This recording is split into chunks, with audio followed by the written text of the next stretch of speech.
4,000 উপরের ভোট, আশা করি 3,000-এর উপরে কাস্ট হবে। আমাদের 3টে কেন্দ্র পর্যবেক্ষণ করে সব কেন্দ্রে ভালো ফলাফল এবং ভালো একটা রেজাল্ট আসবে, কোনো শান্তিপূর্ণভাবে, কোনো ভেজাল ছাড়া। আমার প্রিয় ধর্মপুরবাসী, সবাইকে আমার শুভ নমস্কার এবং আদাব জানাচ্ছি। আমার পুরো ধর্মপুরের সর্বস্তরের জনসাধারণকে আজকে আমি সরকার প্রধান এবং সরকারের দায়িত্বশীল যারা আছে তাদেরকে আমার আন্তরিক অভিনন্দন জানাচ্ছি। আমার ধর্মপুরবাসীর পক্ষ থেকে তাদেরকে আমি অভিনন্দন জানাচ্ছি। যে কারণে সেটা হচ্ছে একটি সুষ্ঠু নির্বাচন, যে নির্বাচনে হিন্দু, মুসলিম, বৌদ্ধ, খ্রিস্টান সকল সম্প্রদায়ের আজকে সবাই শান্তিপূর্ণভাবে যার যার ভোটাধিকার প্রয়োগ করতে পারছে। এই জন্য আবারও আমি ধন্যবাদ জানাচ্ছি যিনি সরকারের যারা দায়িত্ব আছে তাদেরকে আমি আবারও ধন্যবাদ জানাচ্ছি ধর্মপুর ইউনিয়নের পক্ষ থেকে। আমরা ধর্মপুর ইউনিয়নের উত্তর সাতকানিয়া সেন্টারে 4200 প্রায় 4 ভোটের মতো আছে। আমি আশা করতেছি এই সেন্টারে 80% ভোট কাস্ট হবে ইনশাল্লাহ। আমি সরকারকে ধন্যবাদ জানাচ্ছি।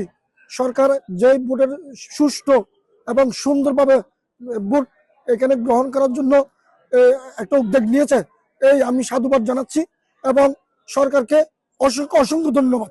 চট্টগ্রাম 14 আংশিক সাতকানিয়া 12 নং ধর্মপুর ইউনিয়ন বাজালিয়া উচ্চ বিদ্যালয় সেন্টার 7, 8, 9 3 ওয়ার্ডের সেন্টার হলো বাজালিয়া উচ্চ বিদ্যালয়।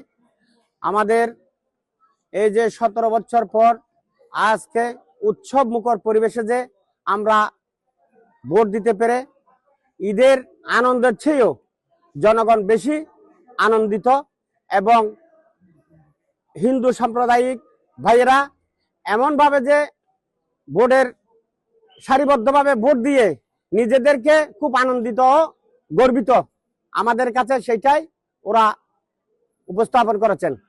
তাই আমি আজকে সরকারের প্রতি আহ্বান জানাবো, এই ধরনের নির্বাচন যদি আমাদের বাংলাদেশে যদি নিয়ম নীতির ভিতর যদি চলে তাহলে আমার মনে হয় দেশ পরিবর্তন হবে, দেশ অন্যায়ের ধারাবাহিকতা থেকে মুক্ত হবে।